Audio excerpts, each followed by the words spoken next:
or grab 10 bowling balls at once and try to manage that. So when we left off at the end of the last vial of God's wrath, and remember, there are two words for wrath. We talked about this. There's thumos and orge. And thumos is like God's hot breath. He's panting. It's like this, man, gee. God wouldn't say gee probably, but you get the idea. And then the orge of God is the executed. It's like, I'm done. My decision's made. Off with your head. It's the executed judgment. So Scripture says in Thessalonians that we've been reserved from the orge of God. We've been reserved from the executed wrath. It doesn't mean that we can't go through tribulation. It just means that we won't be executed for wrath's purpose, right? As a matter of fact, if you recall, earlier in the Revelation when we were reading, at one point it said, "Blessed in the eyes of the Lord is the death of his saints. And blessed are they that die in the Lord from this point forward, for they do rest from their labors." Remember those two scriptures? So there's a point at which believers are expected to die, and that it's actually considered a blessing, right? I mean, we might differ because we have, this kind of propensity to place a lot of value on life. But it doesn't mean that the Lord sees it the same way, right? Blessed in the eyes of the Lord is the death of his saints. Blessed are those who die in the Lord from this point forward, for they rest in their labor and their works do follow them. So anyways, I think it's good for us to embrace the fact that believers are not only will believers die during the time of the beast. Mary, would you do me a favor and text back in the back and have her turn that down a little bit? Not only do we end up having not only do we have the blessing of death, but as believers, I think we're reminded that the reason death is such a blessing is because to be absent from the body is to be present with the Lord. Whew, sorry, Mary.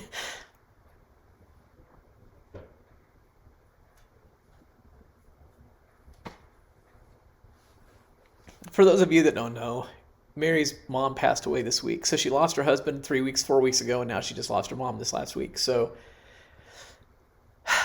it's been a rough month for Mary.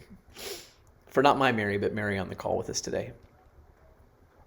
Blessed in the eyes of the Lord are the death of his saints, right? We don't have anything to fear. There's nothing about death that we need to be concerned about. Mary was telling me that just before her mom passed away that she just got this big squeeze, that her shoulders came forward as like she was being hugged, and then she took a last breath and she passed away.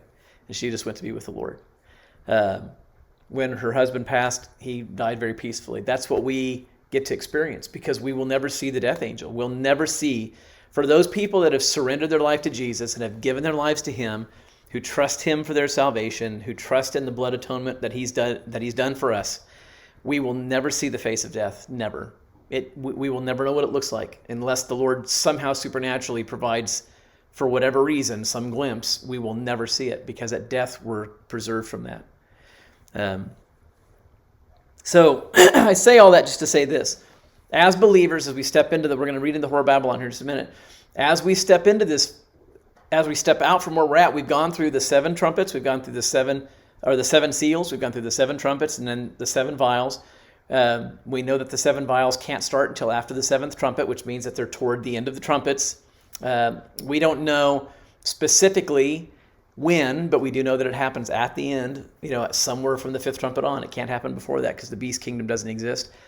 Matthew, I'm just tying some pieces together. Matthew 24:15, when you see the abomination of desolation spoken of by Daniel the prophet, sitting where it ought not, sitting in the holy place, let him who's on the rooftop not go into his house, let him who's in the field not come into the city, and everybody flee to that's in Judea, let them flee to the mountains, right? That can't happen until the 5th trumpet, because the beast doesn't exist until the 5th trumpet. So that means that everything that Jesus spoke of from Matthew 24:4 through Matthew 24:14, be not deceived, there'll be wars and rumors of wars. There's going to be famines, earthquakes, pestilences in diverse places. These are the beginnings of sorrows. They'll deliver you up. You'll be hated of all nations for my name's sake. You'll be killed for your faith. All of those things happen somewhere between the beginning Revelation 1:1 and the 5th trumpet. Someplace in that, those things happen. We know that from Paul's writing that the rapture, the taking away of the church, happens at the last trumpet. There will be some people who will argue, and I don't know that it's worth arguing, but there are people that will argue that the last trumpet may mean something like the last trumpet in the Feast of Trumpets, or maybe the last trumpet and the year of Jubilee, or there are various types where last trumpet comes into play. I think when you look at the scripture, though, it's interesting because when we see the seventh trumpet and we read what happened in the seventh trumpet, at the very end of the seventh trumpet, in verse 15, chapter 16, verse 15, Jesus says, "Behold, I come as a thief. Blessed is he that watches and keeps his garment, lest he walk naked, and they see his shame." Behold, I come as a thief, verse 15. That's the end of the seventh. That's the end of the seventh vial, I should say. And if you think of it this way, and this is what I think actually happens. If you look at the fifth trumpet and the fifth vial, the sixth trumpet and the sixth vial, and the seventh trumpet and the seventh vial, that was a tongue twister, you'll see that they parallel each other. It's like they overlap. So I think the way that the Revelation lays out is that the reason why the vials begin at the fifth trumpet, and I think they end at the seventh trumpet. I think what happens, this is Buck, this is just me, currently at this point in my life, after having studied this,